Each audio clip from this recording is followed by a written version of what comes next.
What is going on, Comic Fam? It's your boy, the Bearded Comic Bro, and I am joined, welcoming back to the show, Rylend Grant. But you're not alone. I am You not. brought a friend. I've brought in reinforcements. I Yes. brought in someone smarter than me, smarter than us to raise the level of conversation here. So welcome to the show, Rachel. Hello. I'm so excited to be here. Thank you. Yeah. So if you've been a fan of the show, you've watched, you've listened, you know Ryland. You know, he's my first, guest ever on the podcast, and he's like in the 10 timer club or whatever he's at now on the show. Because I feel like you put out a Kickstarter every other month, and we talk about it. So, but Yeah. Rachel, this is your first time, so like, what's your Yeah. exposure to comics? Like, how did you get into this hobby, this love of comics? So, okay, grew up reading comics, all those different things. My first foray into comics, I owned a comic book shop in Santa Clarita, California. It was killed by COVID, so it was a COVID casualty. And that was, I thought, was going to be the most that, like, I came from film and TV, and I'm a writer there and did development, directed, produced, all those different things. And I just thought that, like, as much as I loved comics, I didn't know the world of I didn't know the industry. I knew the retail, but I didn't know like all the ins and outs. And this lovely guy at Comic-Con, I happened to actually we knew each other without knowing each other because I had read his scripts in the past and I recognized his name and I was like, I've read one of your scripts, and I made him tell me some names. And he was like a state of consciousness. I was like, yes. And he's like, there's no way you read it. And I recited the beats of the movie to him. And yeah, it became a movie on Peacock. It was the number one movie on Peacock last year. And that guy's name is Rylend Grant. I hear he's the most deadliest man in comics or something. That's what Oh I've yeah. heard. That's what I've heard. Rumor Yeah, has it. yeah. So, It's going Rumor has around. it. Yeah, it's going around. Yes. But yeah. And so, I mean, it's funny. Your fans have seen the entire journey, and yeah. this started out, was very much a film and TV guy, and still am. But film and TV is a tough game right now, and started kind of, you know, before I was Ryland Grant, the creator. And then at some point, I was Ryland Grant, the guy that ran this publishing company called Half Evil Comics. But Half Evil Comics mostly published Ryland Grant's catalog. And now Half Evil Comics is this bigger and badder thing. And we're about to announce comic books from other great creators. And we have acquired licenses. The first license is that of famed Daredevil Evel Knievel. So our first foray into licensed comics is called Evel Knievel: The Last Gladiator. It is a an action adventure series starring the famed Daredevil. It's a collaboration with the Evel Knievel estate. Um, and it is available on Kickstarter now, so run on over there. Go grab it. Go grab issue one. Wild and wacky. We'll talk about it more today, but the business is building out. Yeah. There's a lot more stuff to do. I was running this big ship on my own, and I needed some great people. And yeah, I got to know Rachel, and she had worked in film and TV development for a very long time, and was a very smart person. It also happens to be a her day job right now is that she works in analytics with YouTube for really big, huge companies like BuzzFeed and the Crime Junkie podcast, which is the second largest podcast on Spotify. And had worked with all these directors that I know and love, and they raved about her. And so we needed a head of development, and we needed a executive editor. And I asked Rachel if she wanted to do it, and thankfully she did it. And so she has whipped us into shape. She brought she has helped us move from being a bunch of kind of like you know Goonie creators that were running into each other to being a well-oiled machine that could produce a comic book like this and get it out to you. So Mhm. Yeah. Like, so how did this, and this was the main driving force of bringing you both onto the podcast today. The Kickstarter was live, Evel Knievel, like huge name. You didn't grow up, without hearing that name. So how did this idea, and this collaboration with the estate come about? Yeah, that's a very good that's a very good question.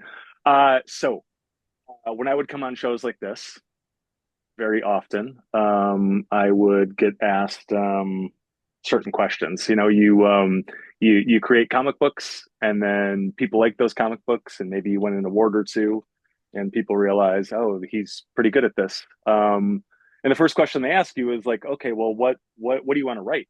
And I got into comic books writing my own stuff, right? It was all about I had played with other people's toys in film and TV for so long, um, that I kind of moved into comic books to do my own thing. Like film and TV had made this move where it was very hard to sell original ideas, so let me do some original ideas in this other format. But everybody's going to ask, hey, what do you want to write? And they very much expect you to be like, well, since I was a kid, I wanted to write Batman, wanted to write Iron Man, and I wanted to write Superman. And for most who get into comics, that is very much the case. That's not me. Like I would find a way to do Batman, I guess, but that was not why I got into this. And I think just frankly, maybe I'm not the right guy. But at some point, and it may have even been you, somebody said, "Well, if you don't want to write that stuff, what do you want to write?" And I would usually kind of trip through an answer and make up an answer that was very, stupid in the moment. But at some point, I did have to sit down and be like, "Well, what do I want to write in Right. comic books?" And so I started making a list, and it was a very weird list. I mean, look And at the back of it. Look at your wall. People will yeah, understand yeah, the 80s Yeah. love fest back there. all the 70s, 80s, 90s pop culture that I am in love with. And so I made this list, and I can't share the full list because we are in the process of nailing down other properties on the list. But what I did notice was that one, it was a weird list. Two, most of the properties on the list were not set up anywhere. And I happen to have a big background in cutting deals and licensing. Rachel has a big background in cutting deals and licensing, and we had a few other people kind of helping us with the legal and all that, and so we just started in. And Evel Knievel was right at the top of the list, and made a couple of moves, and ended up on the phone with Kelly Knievel, who is Evel Knievel's son and the brand owner. He's a very smart businessman, and this is the guy who was at every jump when he was growing up. He was doing wheelies on dirt bikes before his dad jumped at Wembley and all of that stuff. And so just a no nonsense, no bullshit guy. What Kelly is fond of saying is that his brother Robbie, who became the jumper in his dad's wake, and broke all his dad's records. He likes to say that Evel would say that Robbie got the balls, but Kelly got the brains. And Kelly is every bit the shrewd businessman that his dad was. And so he's got this incredible bullshit detector, and he's going to call you out if you try and make a move on him or anything like that. And he gets pitched stuff constantly, and he says no to almost everything. But he met me. We were kind of kindred spirits. We hit it off. He met Rachel. He liked her even more than he liked me, which is usually how things go. And we explained our approach. He was very excited. He was very helpful, and we started building this thing together. And that was what, about a year ago now, and we are about to launch Issue One on Kickstarter right now. Yeah. So for you, like this list comes about, right? Like you're making this dream list of bringing on properties, and you have Evil up there at the top, right? It's the top Yeah. tier. Um, what about that property drew you in to say, like, let's really do it? Why Evil? Like, what was it about? Like, let's reach out to Kelly. Let's set this up. What drew you into that so much that you're like, this got to be it? Yeah, I mean, I think it's different for both of us. Yeah, I'll yeah, yeah. answer. Hmm. I'll answer, and then Rachel can answer. Um, he was so interesting to me because he was a real person, but he was also a folk hero. We have a lot of. I mean, we made this list, and a lot of the properties are just, they were just whatever. They were films, or they were, this bit of IP or that bit of IP. But he was a real guy, and sorting through that was so interesting. Like, where does Robert Craig Knievel begin, and where does Evil end? Mm. And it's one of these things where, I mean, I've written a lot of movies about real people, and usually when you write one of those, you end up having to make up a lot of stuff. When we got down to learning about who this guy is, and the life he led, and the adventures that he had, and the stories behind these insane jumps that he did, jumping the fountain at Caesars, firing himself in a rocket over Snake River Canyon, the it all fell in the category of, you can't make this shit up. It was, the reality was always so much more interesting than anything we could make up. Mm. That a lot of times we just leaned into it, and then there was just this thing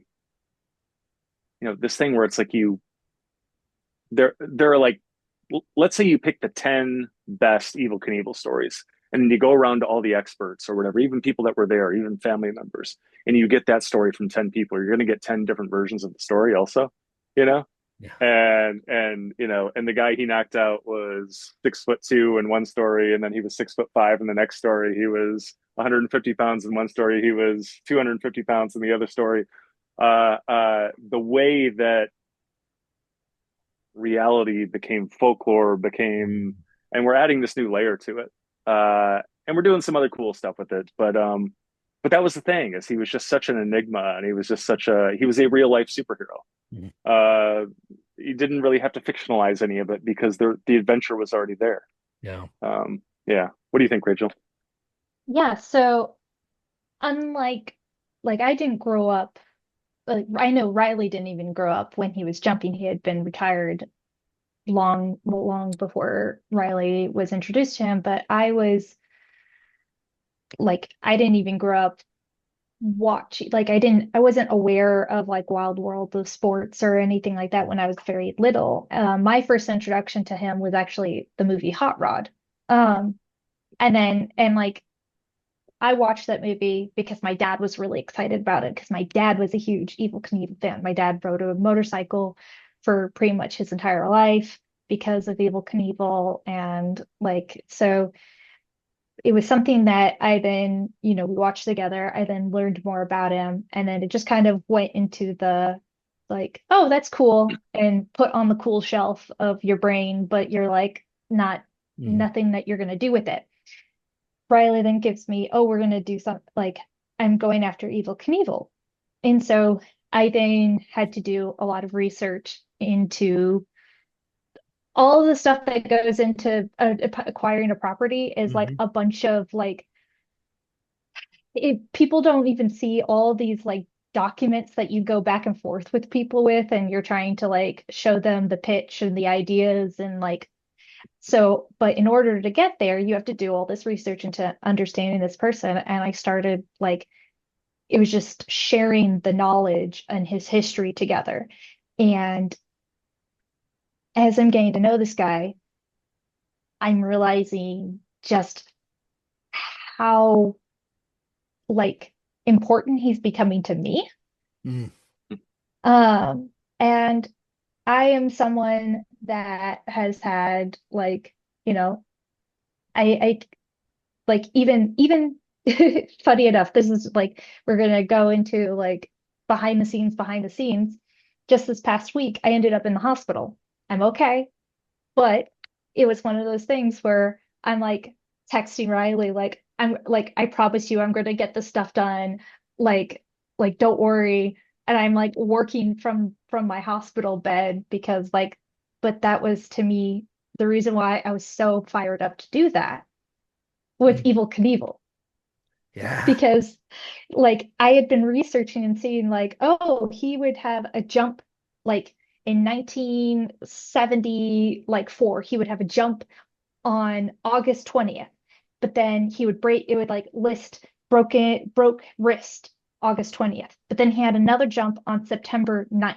And you're like, wait a second, that's not enough time to recover that broken wrist. And he has another jump and he's like jumps, lands successfully, breaks knee. And then you have another jump, October, and you're like, this man is just going and going and going and going. And I don't necessarily like it definitely does lead to burnout and all these other things. So I'm not necessarily saying that's what you should do with your life, but it was certainly inspirational to Yeah. be like, okay, I don't like this pain is temporary. Mm. This other stuff can last forever. So let's go. Like, Yeah. Yeah, I mean it's really about how you're programmed, right? I mean, Right. I'm as Rachel's saying that, I'm looking back at how I grew up, and Greg, you and I grew up around the same time, and it's and Evil had already stopped jumping by the time we were in it. However, he was ever present. I grew up in a bar. My dad owned bars and clubs my whole life, and so I just grew up walking around, and this was like a hardcore working class Detroit bar. These were guys that, they worked an assembly line all day, and then they rolled in after. They worked a stool for a couple more hours. They stumbled home. They did it all again the next day. But it was like these guys, they were not afraid of anyone, and they didn't. I don't know. It was like they would have fought anyone. They wouldn't have fought Evel Knievel. Like they put him on a pedestal so high. He was just the measure of a man, right? And it was just like, hey, kid, this is what it means to be badass. This is what it means to be a man. This is what it means to like, kick ass and take names. And I just remember it's like these guys wouldn't shut up for anything. These guys would, no matter what was on the TV, they talked, they talked, they talked, they told stories. They had a little bit of evil in them, but man, Wide World of Sports would come on, Saturday afternoon, and it would be a replay of whatever it was. Like here's the Wembley jump, here's the Kings Island jump, and you could hear a pin drop in this bar, and these guys would be riveted. The jump happened like 10 years ago, Yeah. but they're watching this thing, and it is game seven of the World Series, bottom of the ninth. And it was just the guy was given so much importance when we were growing up, and it kind of became an identifier. It's, oh, we got an Evel Knievel here. Oh, we got a just like Evel Knievel. And so when I was a kid, and there were kids in the neighborhood that they tied a towel to their neck and they pretend to fly around like Superman. I didn't do that. I got on a bicycle, and I went over dirt mounds and tried to leap over my friends and crash my bike. One of the first things, Kelly Knievel and I knew each other for a long time via phone, via Zoom, whatever. We were in the room for the first time together at San Diego Comic Con. We had the whole Knievel family in. We had Joe Pennington from the Evel Knievel Museum in, and we did this big Evel Knievel panel to announce the project. And the first thing Kelly and I did was we sat down and we started comparing scars, because his dad had him on a motorcycle from day one. His dad kind of wanted him to follow in his footsteps. That didn't quite work out, but Kelly's like, oh yeah, yeah, my dad had me jump over this, and I did this, and I did that, and I was like, oh yeah, and I'm breaking out, my legs coming out, and I'm like, this is when because of Evel Knievel, I started racing BMX bikes. I ended up on a dyno junior racing team. I was sponsored, and that was who I wanted to be. He was my hero. And so the idea that, I don't know, I guess the Superman kid with the towel cape would grow up and write Superman, but this is me. This was my Mhm. This hero. is your This was Superman. This is your yeah, Superman. Yeah. yeah. Ah, And then I just want to go back one, I just had remembered one more point I thought about. So we're talking about why evil, and when we're approaching it, and Riley touched on that the history is so much more interesting than anything we could make up. Well, as someone that didn't grow up with evil and I'm learning about him, I'm realizing how important it is to actually know who he was, what he did, and the impact that he had on extreme sports, culture, all these different things. And so, like that was something that I was like very passionate, like this history is so interesting. We need to honor the history. And Riley was like, yes, we need to be making the greatest hits album of Yeah. Evel Knievel. It's how how fascinating though is that for me? Like you evil is someone that transcends generations, right? Like you've talked about, growing up, we all didn't grow up watching him at all, right? But we all have our entrance stories and how much he's impacted, like stuff like your entrance into Hot Rod. My last name's Osborne. So Super Dave Osborne was like Not so much. Yeah. that was my connection. And obviously it was connected, like so there's all these layers of of parodies or homages or tributes to who Evil was as a person, and as an icon. So good. Yes. Yeah, for the listeners at home, I'm showing Greg my my personally autographed Super Dave Osborne photo. Uh, So, Another but hero. like that just like that shows you the impact that he had on culture, right? To transcend, sports, worldwide sports, and then pop culture zeitgeist and things like that. So, Yeah, it's I neat to grew up see. with Tony Hawk. So like and Tony Hawk was a huge deal for me, but I don't get Tony Hawk without Evil.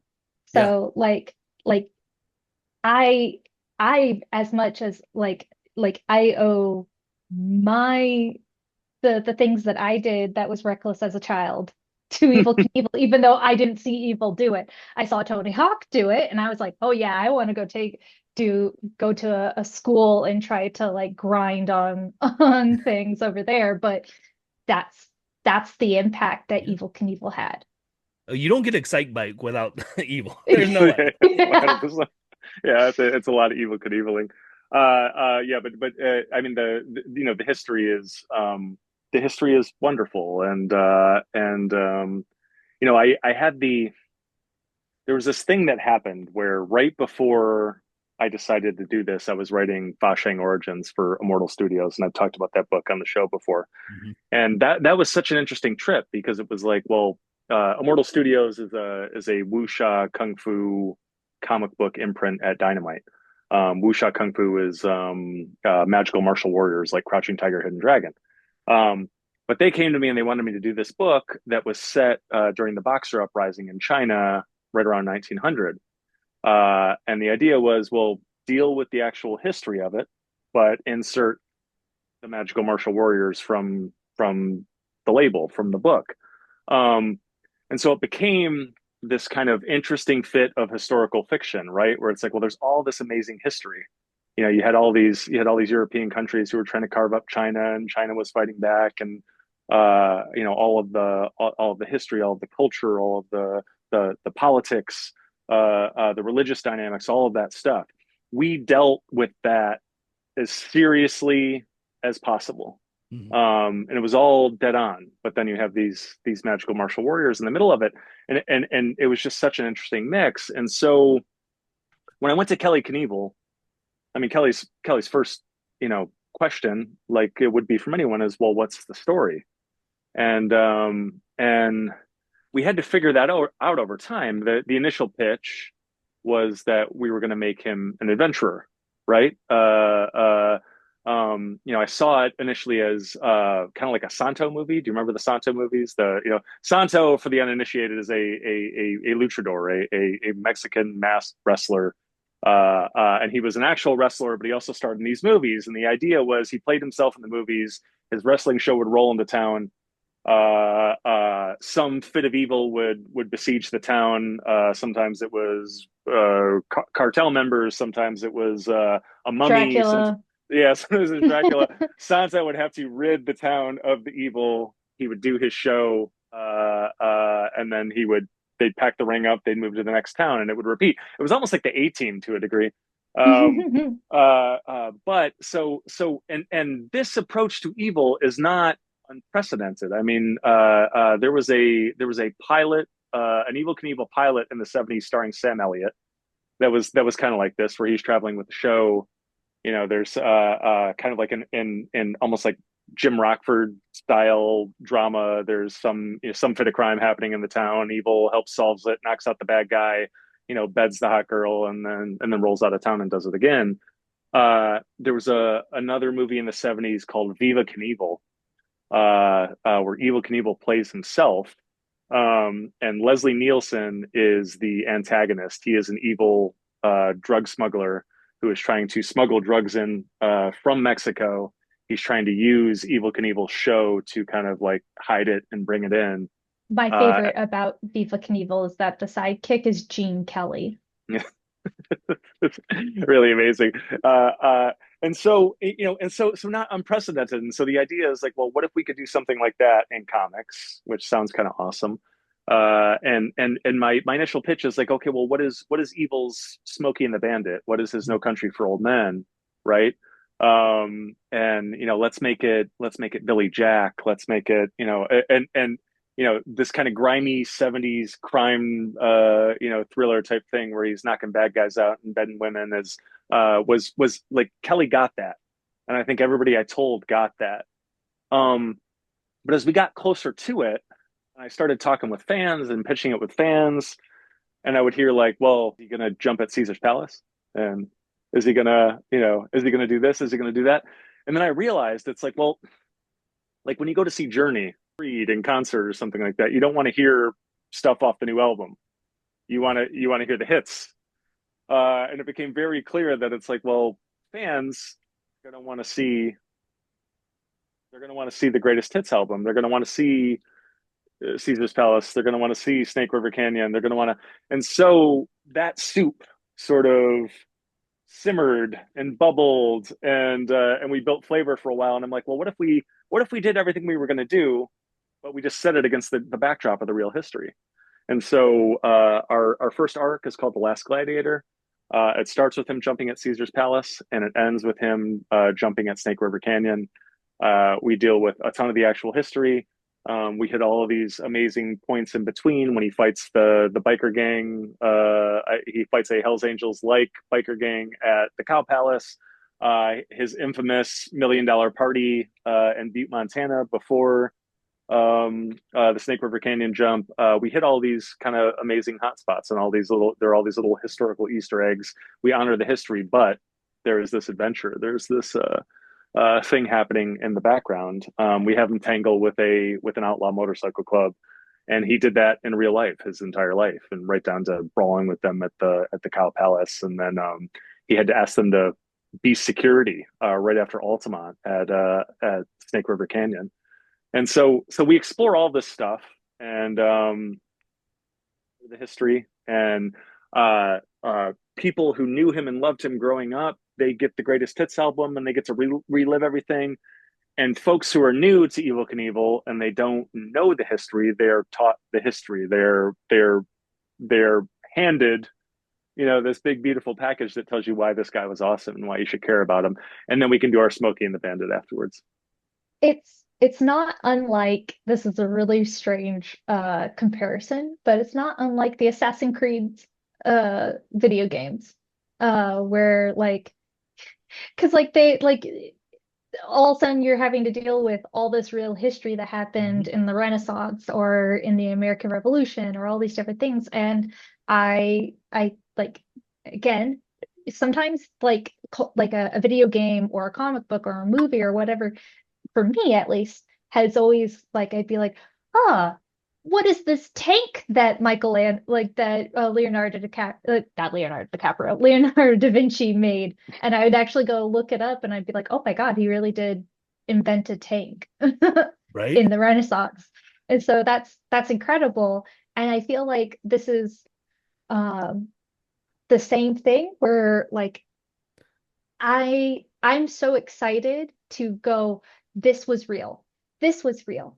This part we didn't make up. This part we didn't make up. This is a reference to this thing that, happened. Like my family has been watching me like mull over all of these vintage event posters, and like they've seen me like I'm trying to restore these vintage event posters.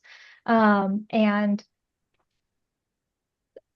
there are some interesting things on some of them. And someone was like, "What the heck is that?"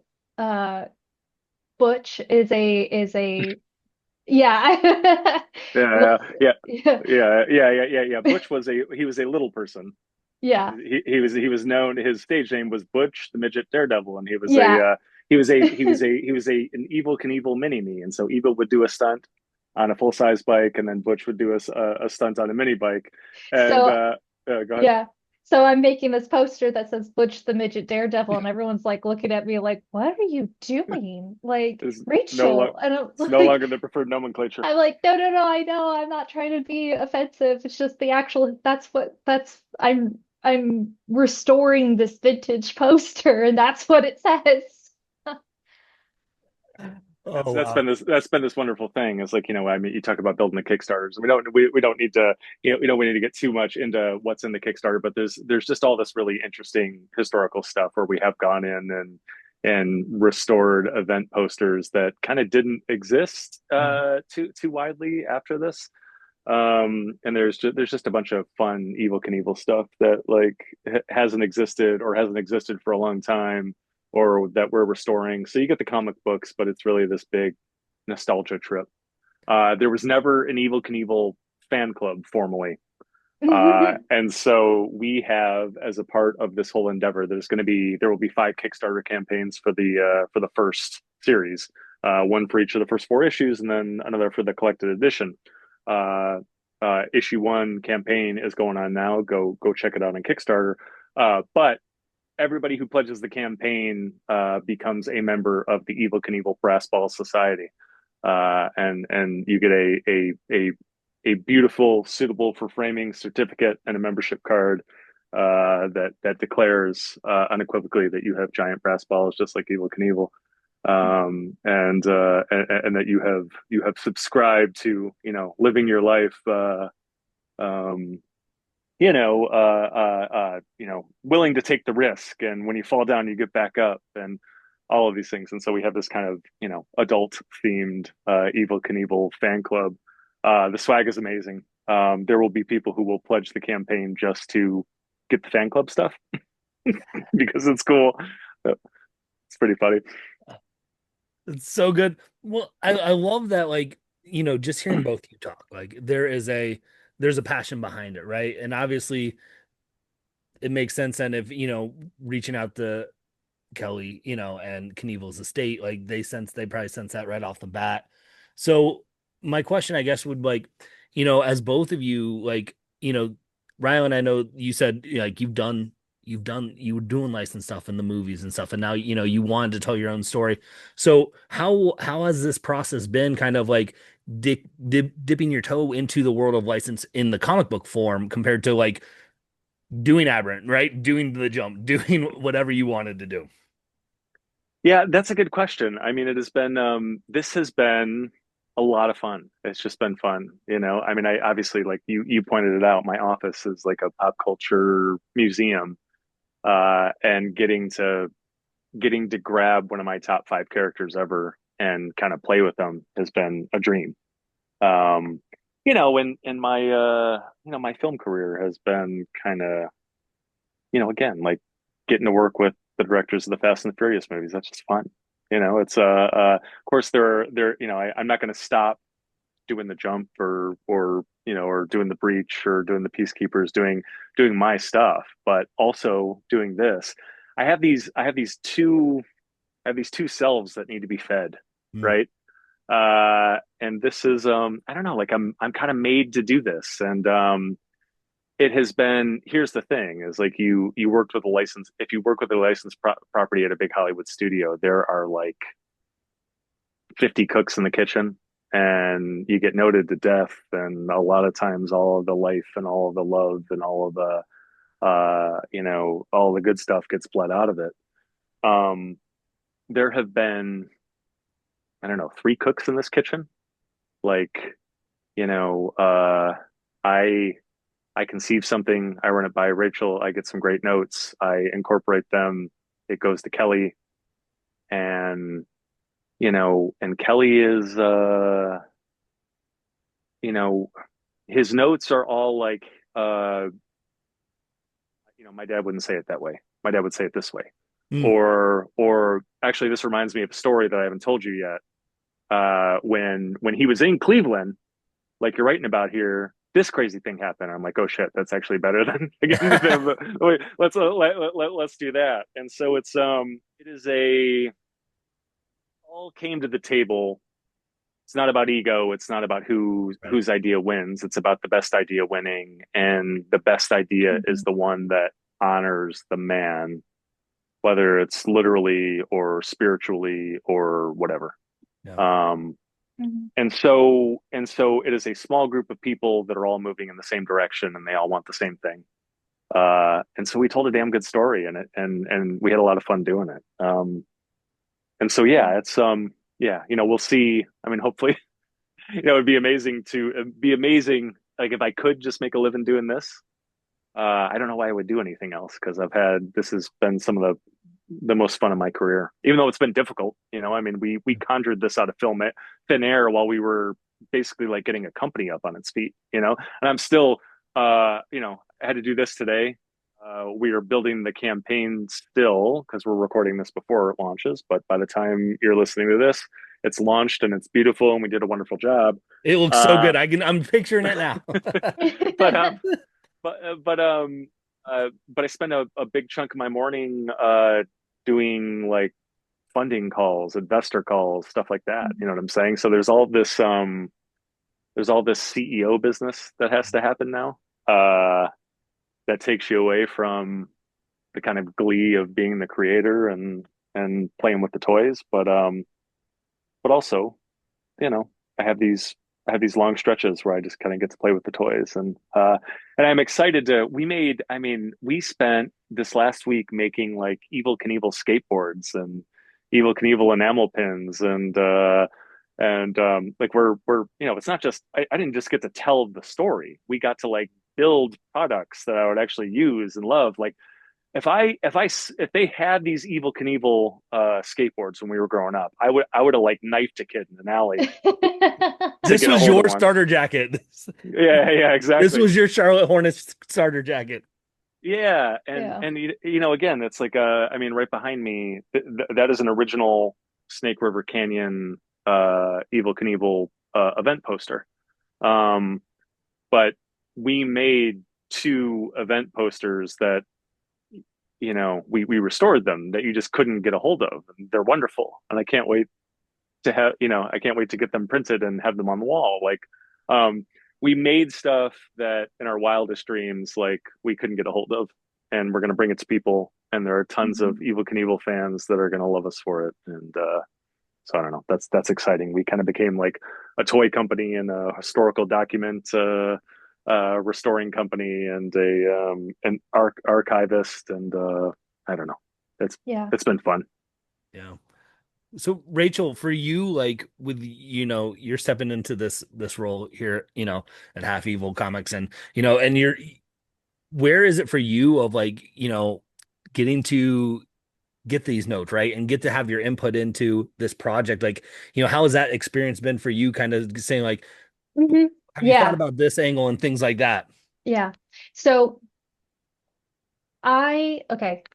One of the big pitches that Riley gave me to get into comics was my my career has been constantly met with like like I'm not great as told by a wonderful person on this current podcast, I am a brilliant mind, but I am constantly being like hitting walls with people. Not because of like me socially or anything like that. It's just generally like you just get studio execs know if like I think it's no secret that they're just some of the dumbest people out there.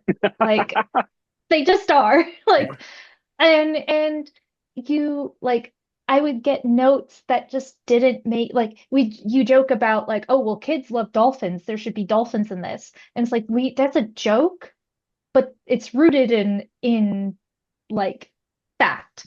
Yeah. I had gotten like on a sci-fi project, I got the note that no one cares about scientists.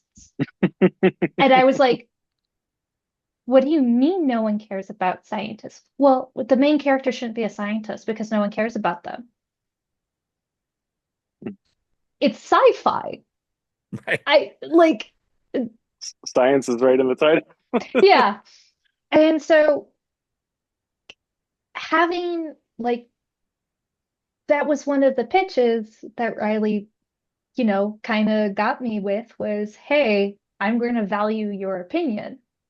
I'm not getting you to, I've also been oftentimes, I've been the, the quota, like where someone, like, I don't like to be set, like DEI hire is a stupid thing, but I have had people be like, well, I don't need to hire any more women because I have you. And I'm like,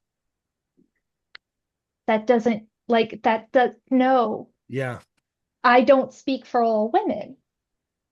But and also, you're not letting me speak for women either. You're shoving me into these Mhm. pegs.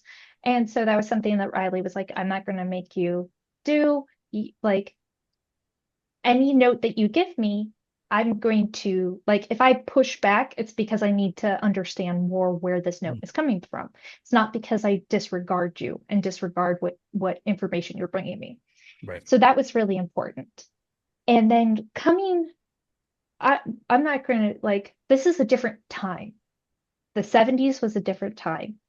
Like evil was a like I heard a quote someone saying that evil was a bad man always trying to do good. Mm. And I think that's like he had a lot of warts. And I didn't like and something that I do love about Ryland and Kelly Knievel, they don't want to shy away from the warts. Like, we don't want to just be like, hey, he's an awful human being, because like that's not the full picture either. He was a there was there was evil, but there was also Rob. Mm. Bobby Knievel was a person who everyone loved. And so when I have approached this, like, hey, we're honoring the history, we're honoring who he is, we're honoring what that time period was, but it doesn't mean like we still need to be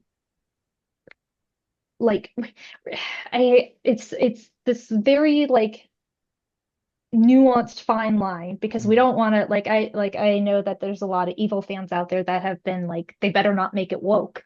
Um but we're trying to like thread that needle because for example, I had a big one of my big notes. And it was something that, like, it wasn't necessarily a note, but it was something that I told Riley right off the bat is women cannot be props. Mm. Like, Mm. a person can be a prop. That male, female doesn't matter. Like, we all need, something to run through. Like, that's not new. But women in general cannot just be props. Right. And so that was we like one of the major moments of the first book Mm. is given to a like to a female character. Like she's a bit of an invention that we made, but at the same time, she is also rooted in Mm. the women that were around him. Yeah. Because he was surrounded by some really smart ladies Mm. who took no bullshit from him and such. I I love hearing the kind of the editor side too of like getting the behind the scenes. Um, I also it sounds like there's no dolphins at Snake River Canyon Jump. Is that what I'm hearing? Like No, there's not. sorry, no Oh, dolphins. We'll come see. on. Yeah. Yeah. I don't know if Laser But you know. I don't know if you know this, wait, but I hear kids love dolphins. So, yeah, they yeah. do. But Laser we camels. Yeah, sorry. laser camels. We might get to the jumping the shark at some oh, point. That's what we would love to do at some point because Evil did jump the shark. Yeah, a lot of people so don't know that Evil jumped the shark before Fonzie did. A lot of people think Fonzie invented jumping the shark, but he didn't. It was Evil. You know? uh, is there anything about this project, this campaign, as we're wrapping up that we haven't gotten the hit on that you just want to like, hey, we gotta mention this real quick. What do you got, Rachel? Just that it's awesome. That it's Just this awesome, pick, It's so awesome. good. fucking awesome. Yeah, Yeah, it like I think one of the other things that's really cool about it is that it has been this wonderful collaboration project. Like there even that we there aren't too many voices, there aren't too many cooks in this kitchen, but every cook has brought something unique, interesting, and like some of the artists that we've worked with, like Ray Anthony Height and John Pinto and Flops, like they have brought something uniquely evil, but also uniquely themselves. Mm. Like, and I think that's awesome. Like, yeah. And we have David Costa as the interior artist who, you mhm, know, is just known for doing stuff like this. He does the Elvira books at Dynamite and just does a great job with likeness. And his natural style is more actiony and more, you know, and so he's been able to let loose on this. And what we're getting back is really amazing. And it's just a fun book. I mean, it's just uh you know, it is a history lesson. It is a gleeful romp, action romp. There's, you know, great stuff that you don't normally see in a Kickstarter campaign. It's gonna be a lot of fun. Yeah. So come join us. You know, Yeah. yeah. this I think we were meant to tell this story. So so yeah, show up Yeah, and for it. this isn't just a like it's funny to I silly to be saying this, but and it's very much true. It's not just a comic book that you're gonna pick up, you're gonna read, you're gonna set down. This is definitely an experience Mm. because that's I think partly why it's like the fan club is existing because it's not just, oh, here's one and done. Go like please everyone should follow us, not because, you know, you should follow us, but we're going to be going around and doing crazy things. We've got so many ideas on like weird our own weird stunts to do. So if you want to see, you know, Riley go potentially break his foot, you should follow us. Uh, yeah, so I can't wait to see Rylan jump over a comic shop to promote this. So, There you go. It's loaded. Yeah. It sounds uh, like something the deadliest man in comics would do. Yeah. Hmm. hmm So, Hmm. gang, if you're watching, listening, the links to the Kickstarter are in the description of this video. Um, I don't even need to sell you on it. It's freaking Evel Knievel, right? And let's team. If you listen to this and watch this and aren't hooked yet, like check your pulse, right? Like it's like, come on, it sounds so good.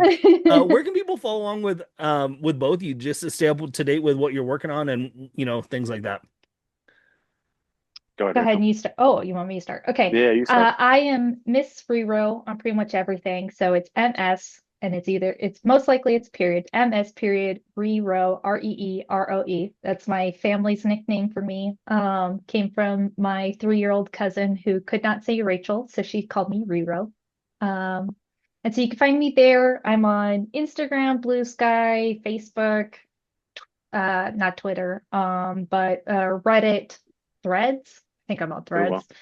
There you go. And if you want to also hang out with me, you can go to the Half Evil YouTube channel where we will be having cool, you know, content coming out. And so you can just shoot us a message there and, you know, jump into the comments and we'll be happy to, you know, goon with you. Which I've Yeah. discovered Gen Z has decided that that means something completely different than Gooning, like gooning is different gooning to Gen Z than us. Yeah. than us. Yeah. Don't I look think it up. we've They just ruin offended a lot of everything. people.